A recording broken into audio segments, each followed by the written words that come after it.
Hello friends, बरायबाय माय बड' tech चेनेलनि गेजेरजों नोंथांमोनखौ बयखौबो दायो बे समाव नोंथांमोननो मोनसे बे भिडिअनि गेजेरजों शेयार खालामनो सानदों जे मोनसे गुड निउज जा नोंथांमोनहा आसाम पाब्लिक सार्भिस कमिसन एबा राव कम्बाइन्ड कम्पिटिटिभ एग्जाम होदोंमोन 2023 देग्लायनि 8 जुलाइनिफ्राय 10 जुलाइनि गेजेराव जा मेन्स एग्जाम जादोंमोन नोंथांमोननि बे रिजाल्टआ फैबाय।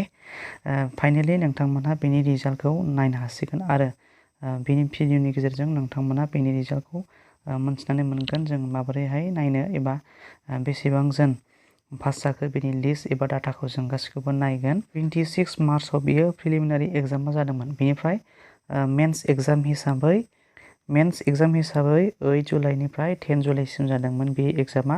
बेनि जोङो टटेल भेकेन्सि जों बेखौ नायगोन। बेवहाय जोङो टटेल एपियार्ड नुनो मोनदों 8,815 जन। बेनिफ्राय भेकेन्सिस दङ, बेवहाय भेकेन्सिसा जाहैबाय 913 जन दङमोन।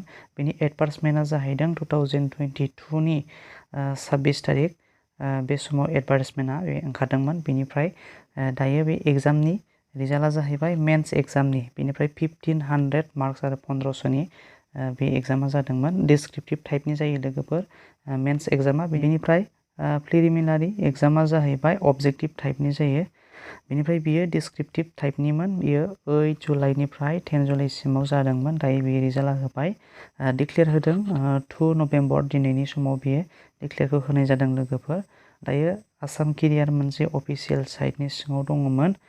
बिनि सिङाव जोङो नैबेहाय नुनो मोनदों क्लिक हियार। जों बाव क्लिक खालामोब्ला जोङो बेनि पिडिएफ फाइलखौ डाउनलड खालामनानै लानो हागोन।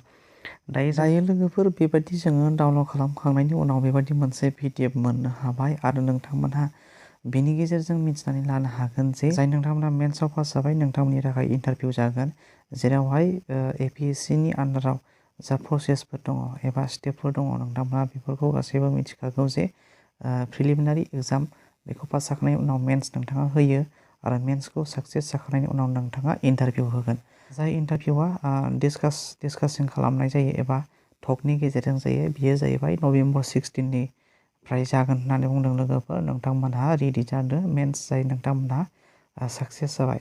नोंथांमोना पिडिएफ फाइलखौ बेबायदि डाउनलड खालामखांनानै मोजाङै नायनो हायो आरो बेवहाय गोबां पेज दङ, बेखौ नोंथांमोना स्क्रल आप खालामनानै नायजोबनो हानाय जाया।